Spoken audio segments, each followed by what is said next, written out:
Hello, my name is Nico DeJarle, and I'll be your host today on this episode of The Spirit Plate.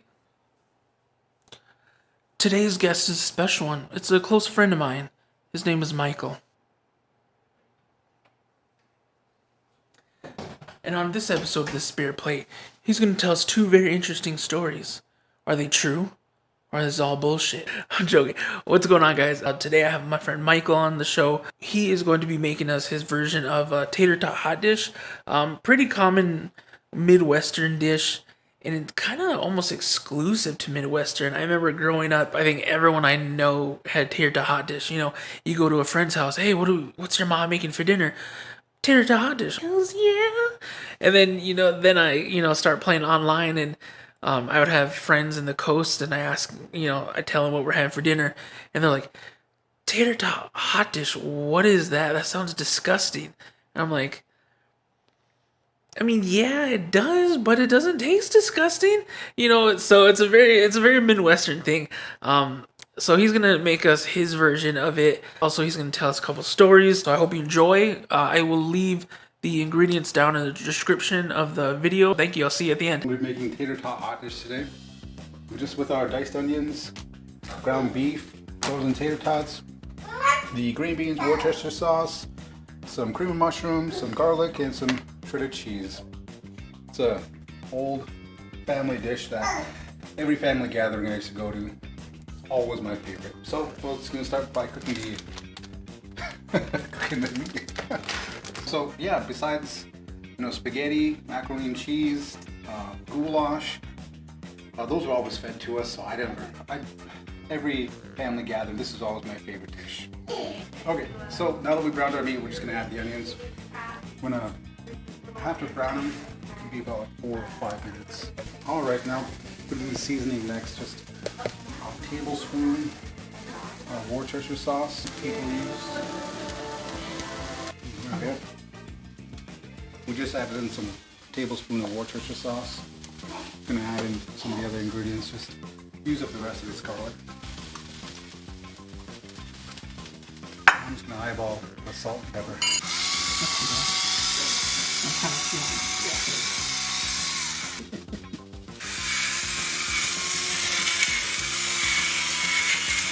gonna stir this for a couple minutes.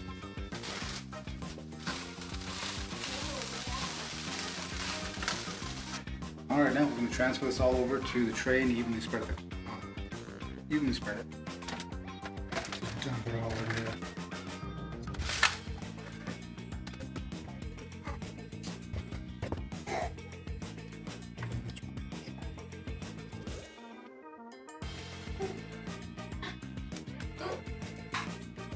All right, so this is going to be kind of thin like.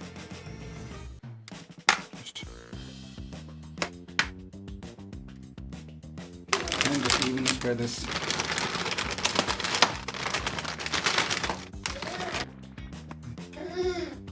I would say this is good enough. But we're going to put it in the oven for 45 minutes.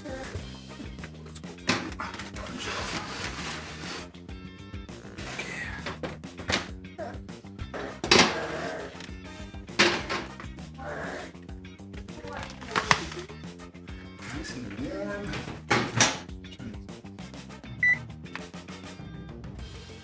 Alright, well, give that a minute to settle.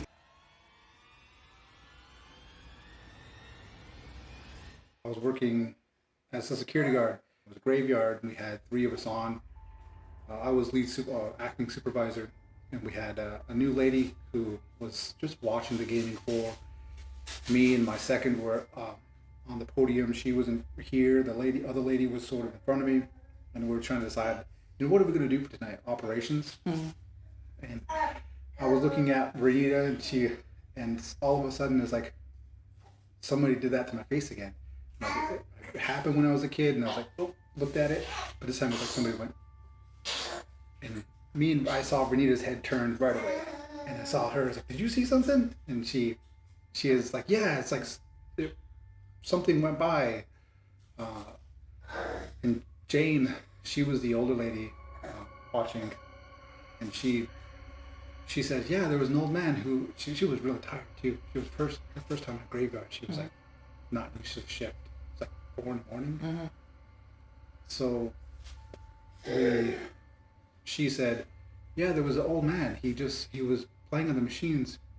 He got up and he walked toward the event center, which would be passing our podium. Mm-hmm. And she starts laughing to herself, like, "Oh, we're closed." And I always remember my Uncle Robert being inside the surveillance, and I asked him if there's anything going on or if he noticed anything. He's, I play it like I do if it was a real scenario. So like, making the codes. Hey, can you, we got information that a white male, older gentleman, rust-colored T-shirt, blue pants, white hair, walk past toward the event center. Do you see him? And 13 surveillance says, no, we don't see him. And I go check the area. I go back to security, and after a while, my Uncle Robert is like, unit calls me over, 25 over to my our area. So I head over there, and Uncle Robert comes out. He's like, yeah, we're watching you guys, and we can see Jane. She's looking at something, and then she stops. But when she stops, you guys. So we see another spirit. The surveillance, did they see? Because she said he was playing slots or something. Yeah. Were they able to like rewind and see if there was a guy there? No, they don't pick anything else up. They just see Jane's head moving like she's tracking something. Mm-hmm. And then once it passes her, then me and Renita instantly like look over there. So it's like an old man spirit. And I told my director about that the next day, because this was like during Christmas time again. Mm-hmm.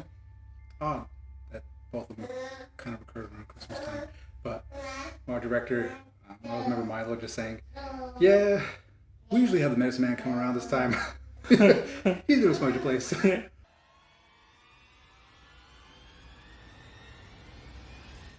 We were in high school, and I don't know if I knew you back then, but it was, I know we had a Halo tournament, and we had pop, chips, we stayed up all hours of the night, but I think after, an epic match, we all went outside to go take a break. So we're all sitting in a little powwow circle. I remember the trailer park we were in. I think that trailer park's no longer there anymore, but I always remember my best friend Melvin. He looks up, and it's the kind of look that somebody does when someone looks up, you want to follow what they're looking at. So I turned around and looked at it, and I saw a figure move. He took like 1, 2, and he was gone. But he moved across the trailer court. He came from the fields south of the Newtown, and he came from the field area and walked across, going towards Newtown, the grain mills, and where the town was. So I turned around. Like in those 3 steps, how much ground do you think he covered? Like from one side of the street to the other? Geez, each step had to be like, I'm gonna guess like 7 feet. Did it make a noise? Or were you too far away to hear it? Footstep noise. Too far away to hear it, but in my head, it's kind of why I like that little story, the game, the Slender Man game. Mm-hmm. But the only character back in the day I could compare him to was that tall, dopey character from Space Jam. Yeah. He was the lanky, blue, tall, dopey guy, and I always remember that's the only thing I could think of. But when I try to picture his body, it reminds me of just like that lanky shade.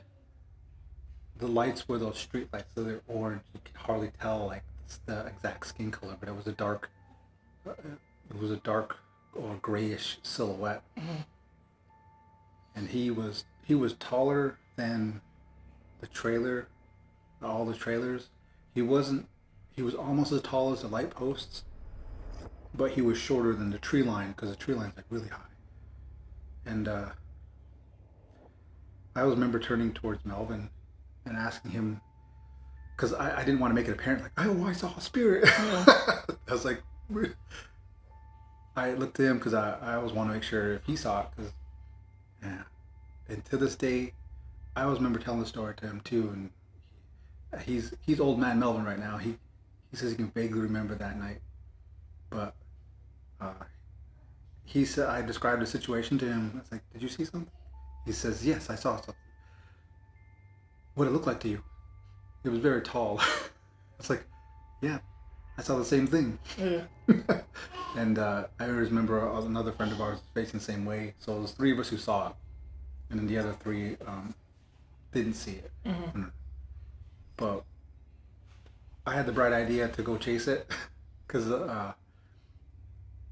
and so I remember convincing everybody, "Hey, so we saw something. Probably tall man. Let's go fucking, let's go chase it." So we all go to the street, and that street had no lights around it.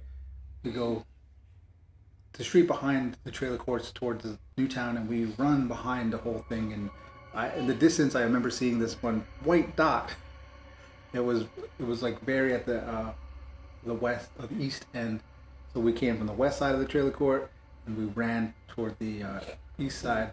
Mm-hmm. And there was a white dot over there, and we're thinking, "Look at what's that?" I don't know. It was like, "Come on!" I was just leading the charge, but all of a sudden we got close enough.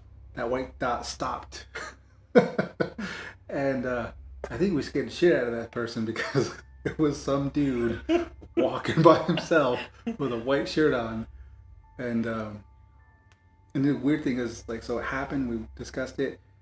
I wanted to catch it before it, because the clearing from the trailer court to the street to the grain, the train tracks, and then the grain mills, and then of course there's Newtown. So it was a big clearing. That thing, tall man would have to like cross. So I thought maybe we'd catch it in time, but we didn't catch it. We just scared some poor guy who saw freaking six people, running at him. Then years later, I was scrolling the internet about native stories. I was curious. That was when the whole craze of tall man came, or not tall man, but slender man became a thing. God, I was like, oh yeah, I fucking love this game. Getting scared. I've lived it. What do you kids know? Oh shit, that's exactly how I felt. Oh my god. Then I was remember surfing the net.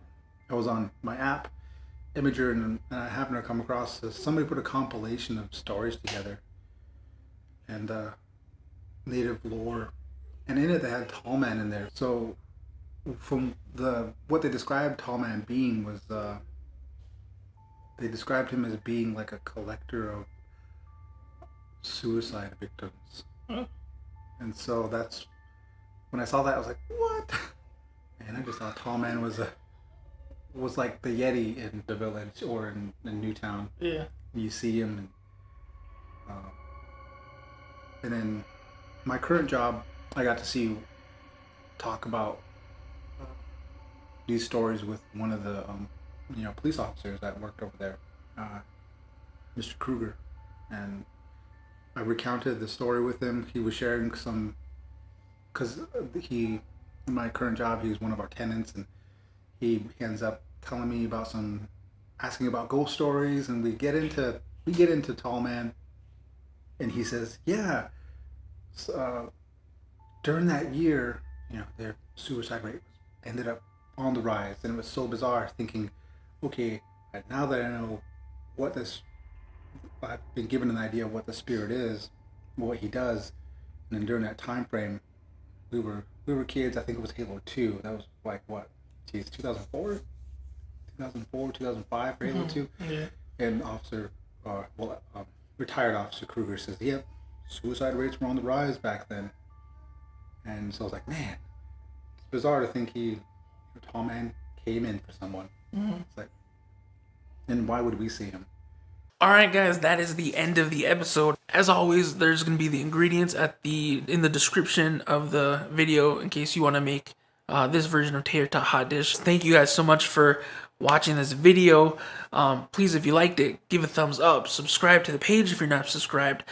and make sure to follow, turn on the notification bell, do all that jazz, and it would help me out a lot. I would, appreciate it. Make sure to comment if you have any question, if there's something you would like to see different about the show, any suggestions, whatever, just hit me up. I'll reply as quick as I can. So thank you so much for watching, and remember to be good to one another. Bye-bye.